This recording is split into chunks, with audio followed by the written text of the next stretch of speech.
오늘 우리에게 주시는 하나님의 말씀은 히브리서 7장 1절로 10절까지의 말씀입니다. 여러분과 제가 한 절씩 교독합니다. 신약성경 359페이지입니다.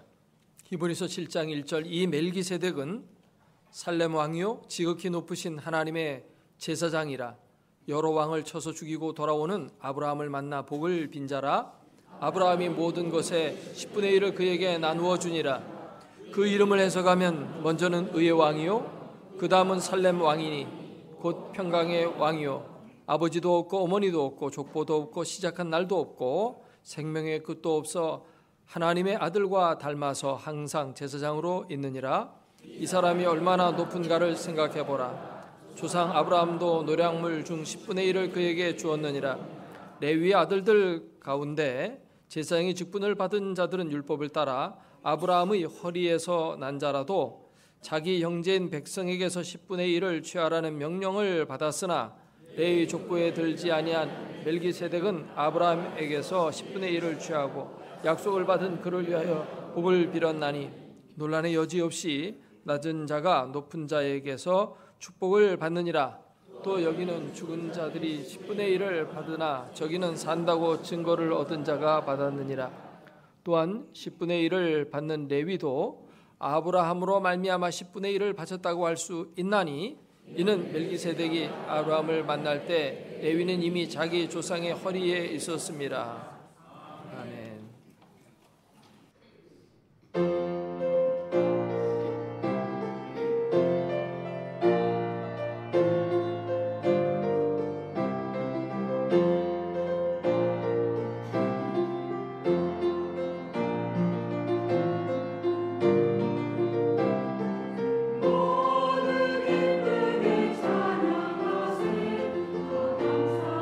찬송을 드리오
같이 고백해 보도록 하겠습니다. 나는 70억 인구 가운데 특별히 선택된 하나님의 자녀입니다. 나는 열방을 주님께로 돌아오게 하는 축복의 통로입니다. 아멘. 히브리서는 우리가 받은 구원이 얼마나 크고 놀랍고 아름다운 것인지를 잘 설명해 주고 있습니다. 우리의 구원이 크고 위대하다고 하는 사실을 우리의 구원자 예수 그리스도가 크고 위대하시다고 하는 것을 말함으로 간접적으로 설명하고 있습니다.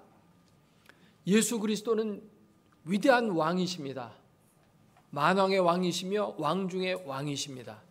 그분이 우리를 구원하셨습니다. 또한 예수 그리스도는 제사장 중의 제사장, 가장 위대한 대제사장이십니다. 그분이 우리를 구원하여 주셨습니다. 오늘 본문을 통해서 우리는 예수 그리스도가 정말 위대한 대제사장임을 다시 한번 보게 됩니다. 오늘 본문은 예수 그리스도가 특별히 멜기세덱의 반차를 따르는 대제사장이라고 설명하고 있습니다. 예수님이 멜기세덱의 반차라고 설명하는 이유가 무엇일까요? 예수님은 왜 멜기세덱의 반차를 따른 대제사장일까요? 그것을 함께 생각해 보면서 함께 은혜를 나누고자 합니다. 먼저는 우리가 제사에 대해서 한번 생각해 볼 필요가 있습니다. 제사는 왜 드리는 것일까요? 세상에서 제사는 복을 받기 위해서 주로 제사를 드립니다. 우리 주변에서 제사 지내는 것들을 많이 봅니다. 특별히 무슨 일이 있을 때, 무슨 사업을 시작한다든지, 무슨 행사를 한다든지, 영화를 촬영을 시작한다든지 그러면 가끔 텔레비전에서 비춰지는 게 뭡니까? 돼지 대가리 앞에다 올려놓고 그 앞에서 고사 지내죠. 왜 그렇게 합니까? 하고 있는 일이 대박 나서 돈 많이 벌게 해달라고 하는 겁니다. 그러나 성경에서의 제사는 그와는 성격이 아주 다릅니다. 성경에서의 제사는 크게 세 가지 특징을 가지고 있습니다. 첫째로는 속죄요, 둘째는 대속이요, 셋째는 화해입니다.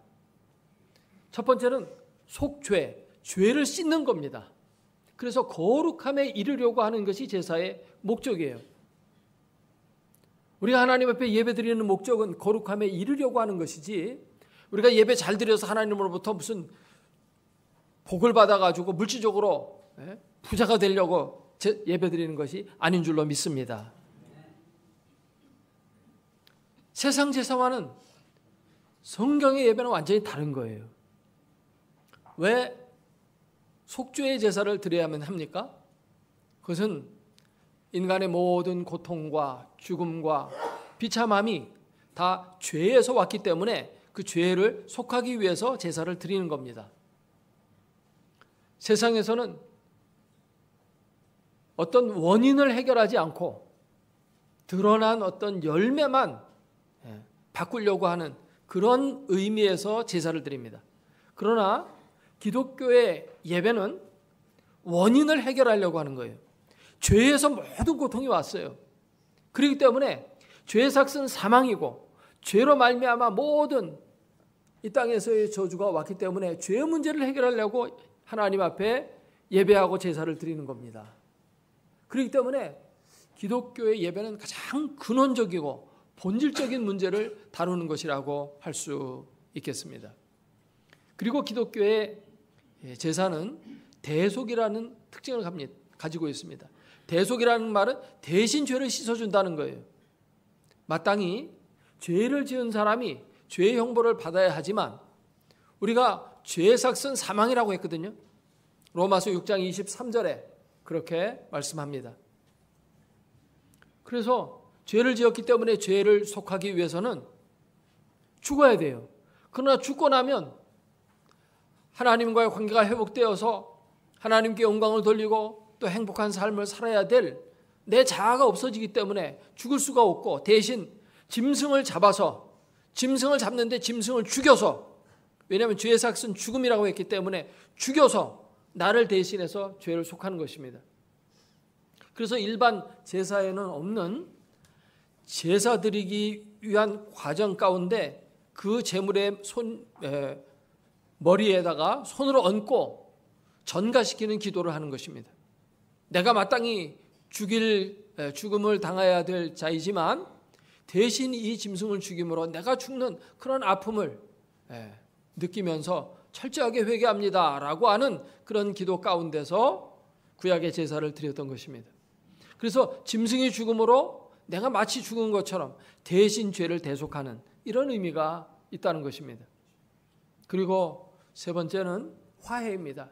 제사를 드림으로 말미암아서 이제 죄가 용서가 되고 죄책이 면해지고 이제 하나님과의 관계가 회복이 되는 겁니다. 잃어버렸던 의를 회복하고 그 거룩함을 다시 회복했기 때문에 이제 하나님은 죄인과 어울릴 수 없었지만 죄가 용서되었기 때문에 하나님과의 관계가 이제 다시 열리게 되고 하나님 사랑받는 그런 관계 속으로 들어가게 되는 것, 이런 목적으로 구약의 제사를 드렸고 신약의 예배도 그와 같은 의미를 갖고 있는 것입니다. 그래서 구약의 제사장은 아주 중요했습니다. 제사장은 이 모든 일을 함에 있어서 핵심적인 역할을 하는 직책이죠. 제사장과 선지자는 크게 다른 것이, 제사장은 사람들을 대표해서 긍휼을 가지고 하나님 앞에 나아가는 것인데, 선지자는 하나님을 대표해서 하나님의 말씀을 가지고 사람에게 나옵니다. 방향이 반대예요. 제사장은 하나님께로 나아가고 선지자는 사람에게로 오는 겁니다. 제사장은 백성들을 대신해서 속죄의 제물을 가지고 하나님께 나아가고, 선지자는 하나님의 뜻과 말씀을 가지고 인간들에게 와서 하나님의 뜻을 알려주지요. 그래서 두 가지 직분이 서로 역할이 반대적인 것이지만 다 중요한 직분입니다. 그런데 예수 그리스도는 성경에 보니까 제사장이라고 했고 특별히 대제사장이라고 말씀하고 있습니다. 히브리서 우리가 그동안 묵상해 오면서 우리는 예수 그리스도를 대제사장이시라고 하는 선언을 여러 번 들었습니다. 히브리서 3장 1절에 보면 그러므로 함께 하늘에 부르심을 받은 거룩한 형제들아, 우리가 믿는 도리의 사도시며 대제사장이신 예수를 깊이 생각하라, 이렇게 말씀했고, 4장 14절에 그러므로 우리에게 큰 대제사장이 계시니 승천하시니 곧 하나님의 아들 예수시라, 우리가 믿는 도리를 굳게 잡을지어다 라고 이렇게 말씀하고 있습니다. 이외에도 여러 곳에서 예수님은 우리의 대제사장이시다라고 하는 선언을 들을 수가 있습니다.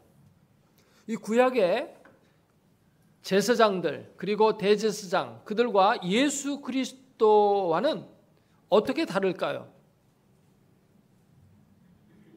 똑같은 이름을 가진 제사장이지만 전적으로 다른 제사를 드렸다는 것이 다른 겁니다. 우선은 제물이 다릅니다. 구약의 제사장들은 짐승을 잡아서 제사를 드렸어요. 소나 양이나 비둘기를 잡아가지고 하나님 앞에 제사를 드렸어요.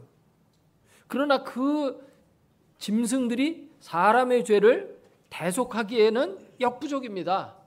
왜냐하면 사람이 죄를 지어놓고 사람이 마땅히 죄의 삭은 사망이기 때문에 사람이 죽어야 되는데 사람이 죽지 않고 짐승이 대신 죽는다고 하는 것은 이거는 사리에 맞지 않는 것이잖아요. 그래서 구약의 모든 짐승의 제사는 수천 수만 마리의 제사가 드려졌지만 그것이 사람의 죄를 궁극적으로 씻어낼 수가 없는 것입니다. 그래서 히브리서 10장 4절에 보면 황소와 염소의 피가 우리의 죄를 없이 하지 못하느니라, 이렇게 말씀하고 있어요. 죄를 해결하지 못하는데 그걸 제사를 드렸어요. 근데도 하나님은 받아주셨어요. 왜 받아주셨을까요? 그것이 그림자요 예표이기 때문에 받아준 겁니다. 장차 이 땅에 오셔서 구속주가 우리의 죄를 대속해 주실 것을 내다보면서 그분의 공로를 의지해서 앞당겨 우리는 그것에 대한 그림자로 이 희생의 제물을 소와 양을 잡아서 바칩니다 할 때 소와 양의 제물의 희생을 보고 죄를 용서해 준 게 아니라 장차 올 메시아의 희생을 보시고 용서해 주신 겁니다. 그래서 죄 용서함을 받은 거예요. 그러나 그것은 한시적인 것이고 임시 방편적인 것이에요. 누군가 인간이 와서 죄를 대속해야 되는데 모든 인간은 다 죄인이기 때문에 죄인이 죄인을 대속할 수가 없죠. 자기도 죽을 자인데 나 같은 사람을 위해서 그 죄를 대속할 수는 없는 것입니다. 사형수가 사형당하면서 내가 저 사람의 죄를 대신해서 죽으니까 저 사람 석방해달라고 하는 것은 이치에 맞지 않는 이야기입니다. 죄 없는 자가 죄인을 대신해야 하면 되거든요. 그러나 모든 인간은 다 죄인이기 때문에 죄 없으신 하나님의 아들이 이 땅에 오셔서 우리의 죄를 대신해서 십자가에 달려 죽으심으로 우리의 죄를 속량하여 주신 것인 줄로 믿습니다. 예수 그리스도의 제사는 단 한 번 드리는 걸로 온전한 효력을 발생합니다. 그래서 히브리서 10장에 보면 11절 또 14절 이런 데 보면은 그게 분명히 나오는데 예수 그리스도는 우리를 위해서 영원한 속죄를 단번에 들이셨다 이렇게 말씀하고 있습니다. 히브리서 10장 10절에는 이 뜻을 따라 예수 그리스도의 몸을 단번에 들이심으로 말미암아 우리가 거룩함을 얻었다 했고 또 14절에는 그가 거룩해 하게 된 자들을 한 번의 제사로 영원히 온전하게 하셨느니라 이렇게 말씀하고 있습니다. 그러니까 예수 그리스도의 십자가의 희생 제사는 한 번으로 끝나는 것입니다. 한 사람의 제사로 끝나는 것입니다. 구약의 제사는 여러 제사장이 반복해서 드렸어요. 오늘 읽은 말씀 바로 다음 구절 11절에 보면 제사장이 계속 바뀌면서 멜기세덱의 반차가 와야 될 그 이유를 설명하면서 레위 계통의 제사장의 직분으로는 온전함을 얻을 수 없기 때문이라고 말하고 있어요. 11절 같이 한번 본문 폈으니까 한번 읽어보도록 하겠습니다. 레위 계통의 제사 직분으로 말미암아 온전함을 얻을 수 있었으면 백성이 그 아래서 율법을 받았으니 어찌하여 아론의 반차를 따르지 않고 멜기세덱의 반차를 따르는 다른 한 제사장을 세울 필요가 있느냐. 다른 반차의 제사장이 필요하다는 겁니다. 왜냐하면 레위 제사장들의 제사는 온전하게 우리의 죄를 속죄할 수가 없기 때문이라는 거예요. 그래서 예수님이 자신의 몸으로 제사를 드림으로 말미암아 우리의 온전한 속죄를 이루게 된 겁니다. 사람이 범죄함으로 이 땅에 저주가 들어왔어요. 죽음이 들어왔어요. 그러므로 사람이 속죄함으로 말미암아 다시 생명이 오고 축복이 들어오는 줄로 믿습니다. 그래서 예수님이 사람의 몸을 입고 이 땅에 와서 자기를 드린 거예요. 구약의 모든 제사는 다 모형이요 그림자이기 때문에 수없이 반복되지만 실체가 와서 제사를 드림으로 말미암아 더 이상의 반복되는 제사는 필요가 없게 된 것입니다. 이것은 사도 바울은 다른 곳에서 대표의 원리로 설명하고 있기도 합니다. 아담 한 사람 때문에 세상 모든 사람이 다 죽음이 이르렀고 다 타락한 존재가 되었어요. 다 저주받은 인생이 된 거예요. 마찬가지로 예수님 한 사람이 속죄함으로 모든 사람이 생명을 얻게 되고 축복을 받게 된 줄로 믿습니다. 대표의 원리예요. 대표의 원리. 여러분 대표의 원리를 잘 기억해야만 예수 그리스도의 십자가의 구속을 제대로 이해할 수가 있어요. 대표했기 때문에 아담이 여러 번 범죄했기 때문에 이 땅에 죽음이 들어온 게 아니야. 한 번 범죄함으로 선악과 한 번 따먹음으로 죄악이 들어온 거예요. 죽음이 들어온 거예요. 마찬가지로 예수님이 한 번 십자가에 달려 돌아가심으로 말미암아 부활과 영생이 들어온 겁니다. 아멘. 한 번. 그렇기 때문에 예수님은 반복해서 계속 또 죽으시고 할 필요가 없어요. 인류의 죄를 대속하기 위해서 모든 사람을 다 일일이 위해서 죽기 위해서 70억의 인구가 있다면 70억 번 예수님이 십자가에 달릴 필요가 없는 줄로 믿습니다. 한 번으로 끝나는 거예요. 이거를 가리켜서 영단번의 제사라고 그래요. 영원한 제사를 단번에 드렸다. 따라서 하겠습니다. 영단번의 제사. 예. 그냥 이렇게 만드는 겁니다. 성경에는 좀 표현이 다르게 나와 있지만 신학자들이 그렇게 쉽게 그렇게 만들어서 불러요. 영단번의 제사. 예. 단번이라는 것은 한 번이라는 얘기예요. 할렐루야. 그래서 온전한 속죄가 이루어졌어요. 그림자가 하던 것을 실체가 와서 했어요. 그러면 끝난 겁니다. 구원이 이제 이루어질 수 있게 된 것입니다. 그래서 구약의 모든 제사장들이 드린 제사와 예수님이 드린 십자가의 제사는 쉽게 얘기하면 비교가 안 되는 겁니다. 하늘과 땅 차이가 있는 것입니다. 그림자와 실체의 차이입니다. 그림자는 허상이에요, 사실은. 실체가 중요한 겁니다. 그렇기 때문에 구약의 모든 제사, 그것도 다 중요하고 필요한 것이긴 했지만 구약 시대에는, 그러나 지금 시대에는 그 그림자는 필요가 없어요. 오직 예수 그리스도의 십자가만 붙들면 되는 줄로 믿습니다. 근데 여기 보니까 예수님이 오늘 말씀에 멜기세덱의 반차를 따른 제사장이라고 이렇게 말씀하고 있습니다. 멜기세덱이라는 사람은 누굽니까? 멜기세덱은 구약에 딱 두 군데 나와요. 창세기에 한 번 나오고 시편 110편에 한 번 나와요. 근데 이 멜기세덱은 참 알 수 없는 신비한 어떤 제사장이에요.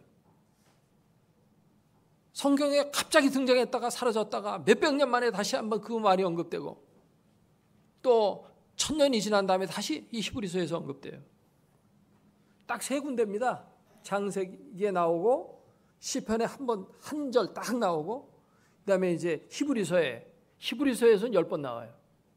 그래서 이 멜기세덱이라는 단어가 총 13번 나오는데 구약이 3번 나오는데 아브라함 때 2번 나와요.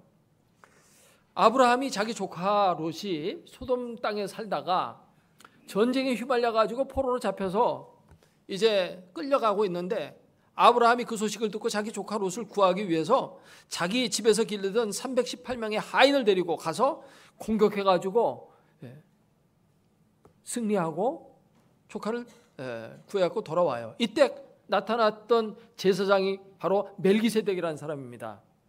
그래서 아브라함을 축복하고 그 승리를 축하해 주었어요. 그래서 아브라함은 자기의 전리품을 10분의 1을 구별해서 이 멜기세덱에게 바치게 됩니다. 그러니까 아브라함보다 이 멜기세덱은 더 높은 사람이었죠. 근데 이 멜기세덱이라는 말의 뜻은 멜기세덱이란 글자 그 단어의 뜻이 뭐냐? 멜기라는 말은 멜렉이라는 단어와 같은 단어인데 왕이라는 뜻입니다. 그 다음에 세덱이라는 말은 의라는 뜻입니다. 의. 그래서 의의 왕이라 그런 뜻입니다. 그가 의로우신 왕이며 제사장으로서 사람들을 의롭게 만들어주는 그런 왕이라는 뜻을 갖고 있어요. 이 멜기세덱은 살렘 왕이었어요. 살렘은 예루살렘의 옛 이름입니다. 그렇기 때문에 예루살렘 또는 살렘은 샬롬과 같은 뜻이에요. 평화라는 뜻입니다. 그래서 평화의 왕이라는 그런 의미를 갖고 있죠.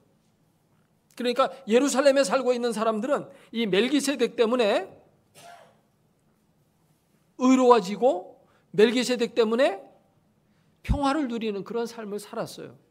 그런데 예수 그리스도가 바로 그런 분으로 우리에게 오셨다는 것입니다. 여러분, 예수 그리스도가 우리를 의롭게 하는 줄로 믿습니다. 그의 십자가의 공로로 말미암아 구약의 수천 수만 번의 그런 제사가 온전히 죄를 해결하지 못했던 죄를 완전히 해결한 그런 우리의 대제사장이십니다. 예수 그리스도는 우리의 또한 왕이셔요. 우리를 다스리심으로 말미암아 예수님을 따르는 삶은 행복의 삶이요 승리의 삶이요 평강의 삶이 펼쳐지게 되는 줄로 믿습니다. 그래서 이 멜기세덱은 바로 예수 그리스도의 예표가 되는 것입니다. 그런데 이 예수님께서 영원한 속죄를 이루신 대제사장이 되셨는데 지금은 하늘에 오르셨죠. 그러면 이 땅에서 사람들을 데리고 하나님 앞으로 가는 일을 해야 되는데 그 일을 하늘에 올리신 예수님이 할 수가 없잖아요. 그래서 어떻게 하십니까? 예수님께서 성령을 보내서 성령으로 말미암아 그 일을 하시는 것입니다. 2000년 전에 이루신 영원한 단번의 속죄가 사람들에게 적용이 되어서 그들의 죄가 용서되고 그들을 하나님 앞으로 나아갈 수 있도록 적용시켜야 되는데 적용시키는 일을 하기 위해서 성령님이 오신 것입니다. 그래서 성령으로 말미암지 않고는 아무도 예수님을 주님이라 고백할 수도 없고 성령으로 말미암지 않고는 주님께서 기뻐하시는 일꾼이 될 수가 없는 것입니다. 그래서 오늘은 성령 강림절이기 때문에 성령님에 대해 잠깐 생각해 본다면 예수님의 영원한 제사의 직분이 온전히 이루어질 수 있도록 하시는 분이 성령님이시다, 그런 뜻이에요. 할렐루야. 예수님이 영원한 속죄를 이루셨는데 사람들이 예수 그리스도를 믿어서 거룩함에 이르러야 되는데 그것이 이루어지지 않는다면 예수님의 속죄가 무용지물이 될 수밖에 없잖아요. 근데 그걸 효력 있게 만들기 위해서 성령이 오신 겁니다. 그분이 사람들의 마음을 감동하고 감화시켜서 구원을 알게 하고 예수 그리스도의 필요성을 알게 하고 예수 그리스도의 십자가의 공로를 의지하게 만들므로 말미암아 그 예수님의 영원한 제사가 그 각 사람에게 적용이 되어서 하나님 앞에 죄가 용서되고 축복된 하나님과의 화해와 화목의 관계가 회복될 수 있도록 도우시는 그런 역할을 성령이 하시는 것입니다. 할렐루야. 그래서 성령이 오신 것이 참 중요한 겁니다. 그런데 예수님께서 영원한 대제사장으로 역사하시는 그 일도 성령으로 말미암아 하시지만 우리가 제사장으로 제대로 살기 위해서도 성령으로 말미암아야만 가능하다는 사실입니다. 성령으로 말미암지 않고는 우리가 제사장으로서 살아갈 수 없어요. 베드로전서 2장 9절에 보면 우리에게 베드로 사도는 이렇게 말합니다. 너희는 왕같은 제사장들이요. 왕같은 제사장들. 여러분은 왕같은 제사장들입니다. 이 왕같은 제사장들이라는 말은 사실 멜기세덱과 같은 자다, 그런 뜻이에요. 멜기세덱은 왕이면서 대제사장이었거든요. 두 가지를 동시에 갖고 있잖아요. 왕이면서 제사장. 구약의 직분은 왕직과 제사장 직분이 엄격하게 구분되어 있었어요. 근데 이것을 동시에 두 개를 갖는다는 것은 구약시대에는 불가능한 거예요. 근데 예수 그리스도가 그 두 가지를 멜기세덱과 같이 동일하게 가졌거든요.